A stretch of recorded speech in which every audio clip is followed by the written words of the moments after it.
sa lahat po ng fronts, mayroon na ho tayong ginagawa at sa lahat ng areas, marami na ho tayong sinisikap na magawa para lang magkaroon ng paglilinaw o pag-control dyan sa power rates. Sa Kongreso, sa kasalukuyan ho, sa nabasa nga natin, si Ben Evardone, nagpasimulo na sa Committee on Energy na magkaroon ng pagdinig kung bakit ang ating kuryente ay pinakamataas sa buong mundo.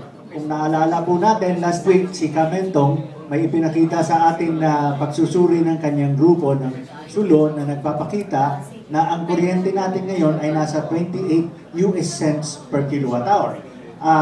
Mataas na ho talaga yon. Sa ang napakita ni Ben Evardone sa Kongreso, ang naisbanggit nga lang niya, 18 US cents per kilowatt hour, yun mataas na rin lalo. So talagang malaki ho ang distortion ng presyo natin sa kuryente. At saka last week po, may nagtanong sa akin kung tungkol doon sa privatization ng power assets, ano na ang nangyari at magkano na ang inabot.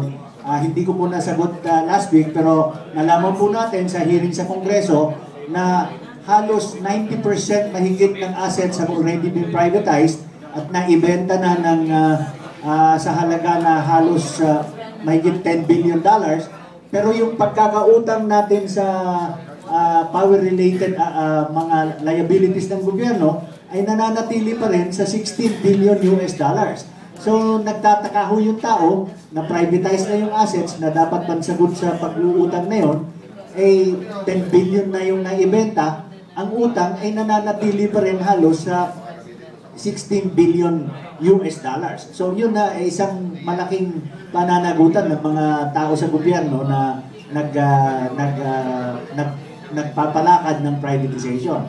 Doon po sa Energy Regulatory Commission, sa kasalukuyan po, nagkakaroon ng hearing ang Meralco tungkol doon sa tinatawag nilang third regulatory period. Ito po yung sinasabi natin na sa ilalim ng performance-based regulation, ang kuryente doon lamang sa component ng Meralco, yung distribution, supply, and metering charges, ay taon-taon tumataas.